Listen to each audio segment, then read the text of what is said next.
Les appréciations sur les bulletins scolaires sont genrées. On met beaucoup plus en avant l'attitude des filles plutôt que leurs compétences. Quand on dit élève sérieuse, en fait, ce n'est pas une compétence, le sérieux, c'est une attitude. On va quand même essayer de réfléchir un petit peu à notre posture, sachant que les appréciations sur les bulletins sont lues par les parents, sont lues par les élèves et ont un impact sur les élèves. Bienvenue sur Yeso et IT Women Network. Ici, on donne la parole aux femmes de la tech, on rend visibles les rôles modèles et on parle sans détour de mixité, de leadership et de pouvoir. Chaque semaine, je partage des parcours, des chiffres et des prises de position pour inspirer, comprendre et surtout accélérer la mixité dans la tech. Alors, Oulé, tu sais que je suis professeur Oui. de mathématiques Ouais. et dans une partie de mon métier, c'est de remplir les bulletins des élèves.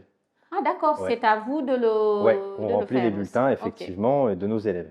Alors, je vais te faire un aveu. Je pense qu'au début de ma carrière, je n'ai pas très bien rempli les bulletins. J'ai même été, j'avais une manière de remplir très genrée les bulletins. Soutenir les actions de Yeso, c'est aussi liker et s'abonner sur cette chaîne dès maintenant. On a un problème avec les bulletins scolaires. Vraiment, on a un très gros problème. C'est que les appréciations sur les bulletins scolaires sont genrées. Comment on peut faire pour essayer de comprendre ce qui se passe? Alors, je vais vous donner quelques exemples qui vont peut-être vous marquer. Si par exemple, je vous dis sur un bulletin, c'est écrit élève, on va essayer de ne pas mettre d'adjectifs, de ne pas genrer les adjectifs. Je vous dis élève sérieux, sérieuse. La plupart du temps, c'est pour une fille. Ou si je vous dis tiens, élève qui manque de confiance en soi, c'est pour une fille. Élève pas très organisé, on sent tout de suite que c'est pour un garçon. Et ça, c'est malheureusement des mots qui reviennent extrêmement souvent pour des filles et des garçons. En fait, on a un souci, les enseignants et les enseignantes, je m'inclus dedans, c'est qu'on est des êtres humains, donc on a des biais de genre en fait. Et au tout début, il y avait une première étude de 2013, je crois que c'est Desmoulins qui a fait cette étude, je ne dis pas de bêtises, en 2013, qui a étudié 1500 bulletins. Sur ces 1500 bulletins, bon, c'est un petit effectif, il n'y a pas beaucoup de bulletins, mais il fait une première étude et il se dit, il y a quand même des mots qui reviennent souvent pour les filles et les garçons, c'est problématique, quoi. Effectivement, le mot sérieux, c'est souvent pour les filles, manque de concentration, c'est pour les garçons, et il dit, il y a quand même quelque chose qui ne va pas, quoi. Et il essaie de comprendre un petit peu ça. Mais 1500 bulletins, moi j'avoue, en tant que matheux, je ne suis pas très satisfait. Je trouve que c'est un trop petit échantillon. Et j'étais très content quand j'ai découvert en 2022 une étude de Pauline Charousset et de Marion Monet qui ont étudié 750 000 bulletins. Donc c'est quand même beaucoup plus. Moi je suis plutôt satisfait, c'est quasiment proche du million de bulletins. Et là, elles font un truc qui est saisissant, vraiment. Elles regardent les mots qui reviennent souvent dans les bulletins sur ces 750 000 bulletins d'élèves de terminale entre 2012 et 2017. Elles étudient ça de manière très, très efficace et très statistique. Et là, le verdict tombe. Les enseignants et les enseignantes, on ne sait pas très bien mettre des appréciations. Alors bien évidemment, je ne suis pas en train de lancer la pierre. C'est vrai qu'on a un métier qui est très prenant, qui prend du temps. Faire des appréciations, ça prend du temps. Et là, le souci, c'est que malheureusement, quand le verdict tombe, il faut se poser une question, je m'inclus dans cette communauté, qu'est-ce qu'on fait? Est-ce qu'on est au courant et on met ça sous le tapis et on dit ils n'ont rien vu, on continue? Ou on se dit on va quand même essayer de réfléchir un petit peu à notre posture, sachant que les appréciations sur les bulletins sont lues par les parents, sont lues par les élèves et ont un impact sur les élèves. Et donc, que révèle cette étude? Elle montre de manière saisissante, vraiment, vous pourrez retrouver assez facilement l'étude avec un graphique qui est génialissime, où on voit qu'il n'y a pas beaucoup de compétences positives qui ressortent pour les filles, voire pas du tout. Par contre, on est capable de mettre des compétences positives pour les garçons et négatives pour les garçons. Les filles ont des compétences négatives. Alors vous allez me dire, c'est quand même un peu bizarre parce qu'on a quand même vu des choses positives sur les filles en fait. On a quand même vu qu'il y avait des choses positives sur les filles. Oui, mais ce n'est pas leur compétence, c'est leur attitude. Quand on dit élève sérieuse, en fait, ce n'est pas une compétence, le sérieux, c'est une attitude. Et là, on a un problème, en fait, les enseignants et les enseignantes, c'est qu'en gros, on met beaucoup plus en avant l'attitude des filles plutôt que leurs compétences. Moi, je vous fais un petit aveu personnel. Il y a si peu de temps que ça, quand j'ai découvert cette étude, moi, du coup, j'ai relu mes bulletins. J'ai pleuré du sang parce que j'ai vu qu'effectivement, je faisais pareil, en fait. Et c'est surtout qu'on m'a jamais appris à écrire des bulletins. Ça, il faut le savoir. On m'a jamais appris à le faire. Je suis arrivé sur le terrain, j'ai regardé ce que faisaient les collègues. Super, les collègues font n'importe quoi, je fais n'importe quoi et on continue à faire n'importe quoi. Donc là, il faut se dire, bon, on va peut-être casser ce rythme et de se dire maintenant, est-ce qu'on ne pourrait pas réfléchir à évaluer correctement, faire attention. Et moi, je ne vous cache pas que je me suis surpris, même si un exemple n'est pas une démonstration, mais moi, je me suis surpris à écrire des appréciations sur des bulletins à des filles, chose que je n'avais jamais écrit avant, comme tu es une mathématicienne qui s'ignore. C'est un truc que j'aurais jamais pensé écrire avant, parce que avant, entre guillemets, je ne réfléchissais pas vraiment à mes appréciations. Je mettais des choses un petit peu classiques. Très bon trimestre, élève sérieux, sérieuse, bon travail, manque de confiance, tout ça. Donc j'écrivais des trucs bateaux en fait, ce que tout le monde faisait.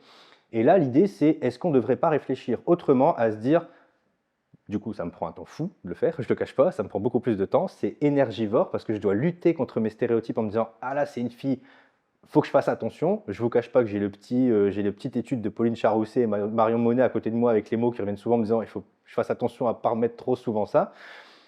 Mais ça demande du temps, ça demande beaucoup plus de temps, et c'est ça ce qui est problématique, c'est que parfois les enseignantes n'ont pas toujours beaucoup de temps pour remplir leur bulletin, et surtout c'est énergivore. Moi, une fois que j'ai rempli mes bulletins, ça me prend quasiment un week-end complet, je suis rincé parce que mon cerveau il a beaucoup trop réfléchi à lutter contre, entre guillemets, lui-même, pour ne pas mettre manque de confiance, élève sérieuse, ou pour les garçons, se laissent vivre, oui, parce que les garçons se laissent vivre souvent en classe. Donc, il faut savoir aussi que les garçons, on leur met souvent des attitudes très souvent négatives sur les bulletins.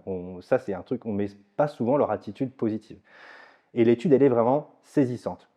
Et là, ça demande, en termes de pistes de solutions, au-delà du côté un peu personnel de changer les choses personnellement, ça demande de changer le système en fait de formation des enseignants et des enseignantes. Parce que ce système, moi, encore une fois, je le dis, on est formé dans ce qu'on appelle les INSPE, les Instituts Nationaux Supérieurs de Professeurs des écoles, je crois que c'est E veut dire école, j'ai un doute, ou établissement, ou éducation, voilà.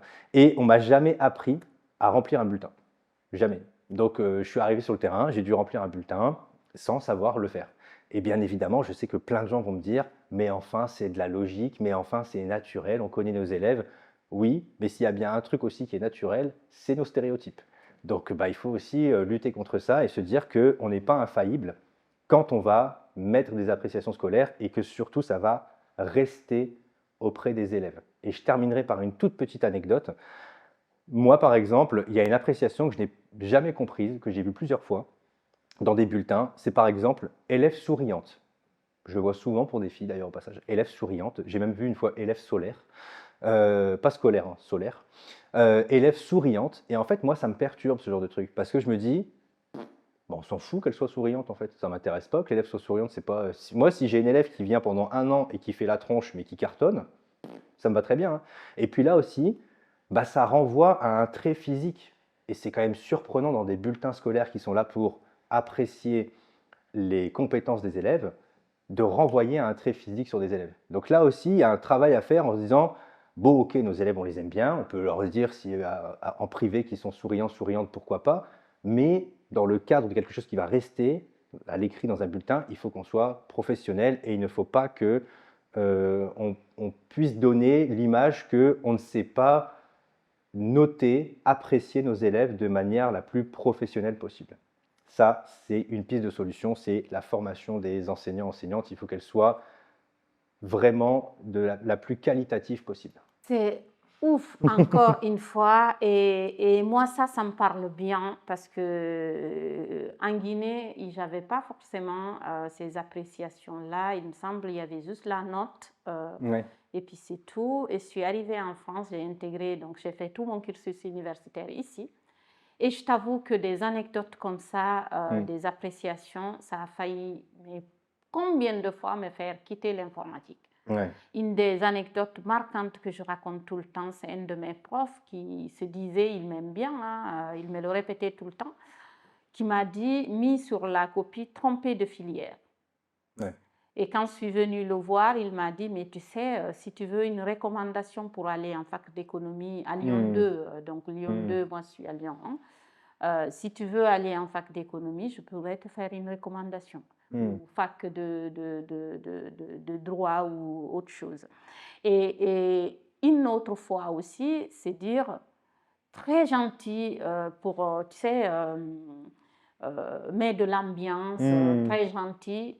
mais rien à faire en informatique en fait. Hmm. J'avais que des trucs comme ça, donc les seuls moments où j'avais quelque chose de positif, c'était élève solaire, comme tu disais, même pas élève, puisque j'étais étudiante, c'est très gentil, très souriante. J'ai même eu un qui disait allure bien, donc coquette en gros, mais rien à voir en fac de sciences, quoi. Ouais, non, mais Et là, c'est vrai que c'est un problème, je ça. n'étais même pas enfant, on est des adultes, en fait, tout simplement. Donc, c'est très problématique et je pense que tu as souligné le vrai problème, c'est de se dire, pourquoi pas mettre des règles, en fait, c'est-à-dire l'enseigner déjà, en premier lieu, et puis le sanctionner, en fait, tout simplement. C'est-à-dire, ça doit rester comme vraiment dans le cadre professionnel et qu'on puisse aussi le dénoncer parce que les gens n'en parlent pas assez. Ouais. Mais c'est très, très impactant Bien sûr. pour un jeune, surtout les élèves